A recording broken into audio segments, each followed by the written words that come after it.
Hey, salut à tous, bienvenue à cette autre chronique de pneus. Et là, on va parler de pneus beaux, bons, pas chers, abordables. C'est pas ma chronique préférée présentement, Bob. Les pneus beaux, bons, pas chers, là, il me semble qu'à long terme, là, ça coûte de l'argent.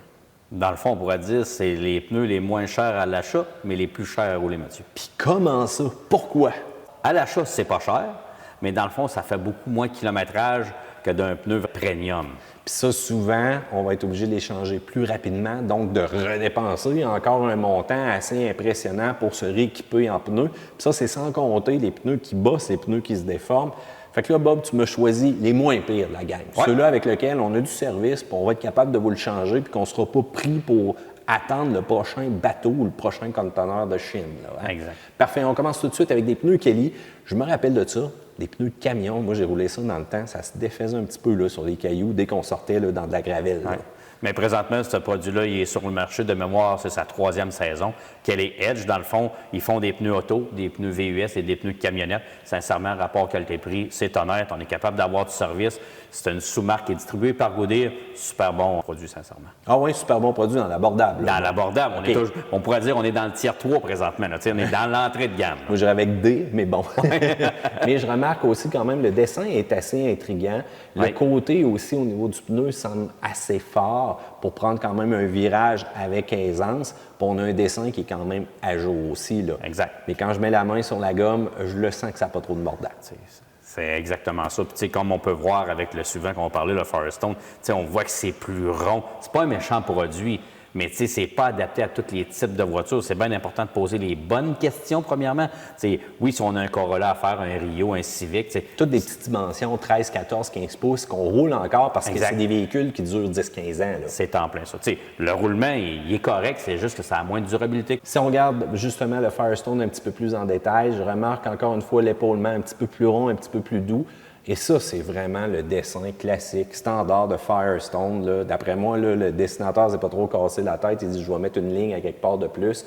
Quand même, l'évacuation d'eau qui va être correcte, mais encore là, au niveau de la gomme, tranquille. Exactement, tranquille. Puis comme on mentionnait à l'introduction, super facile d'avoir du service. On est capable d'avoir des produits en cours de saison. Compagnie qui est le fun à travailler avec. Si les gens, quand même, vous voyagez, on va aux États-Unis, on va ailleurs dans le monde, écoute, c'est disponible tout partout, ces pneus-là. Exactement.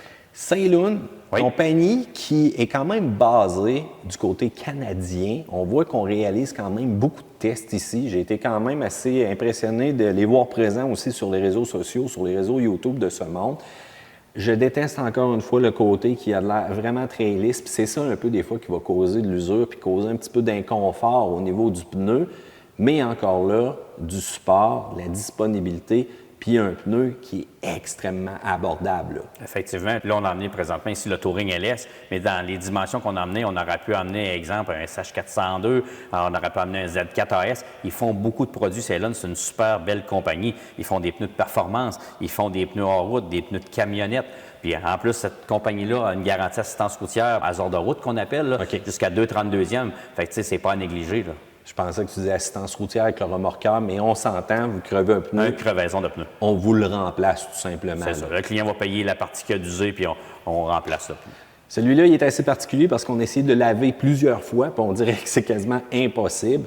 Et on y va vraiment avec un Max Tour. Mais encore une fois, au toucher, au design, j'ai l'impression encore de retrouver les vieux Firestone, voire même les vieux Goodyear qu'on a intégrés pour créer un dessin de semelle qui va nous permettre de rouler. Mais en virage, en freinage, ça va être de base solide. Là. Exact. Mais le GT Radial puis le Ceylon, on va dire que c'est deux compétiteurs qui se font pas vraiment mal en termes de produits parce que c'est une gamme qui est super bien développée aussi en termes de VUS, camionnettes, pick-up, véhicules hors route. Même affaire garantie à zone de route. Pour les crevaisons, même chose. Fait que c'est vraiment le fun. Puis on peut remarquer que les blocs extérieurs sont attachés. Ils font des pneus de performance aussi. Fait que quand on dit performance, il faut faire attention. Là. On sait que c'est un pneu qui va faire, dépendamment du kilométrage, 2 saisons, puis c'est fini. Oui. Mais il faut dire qu'on a quand même inclus un petit peu de technologie à l'intérieur de ces pneus-là.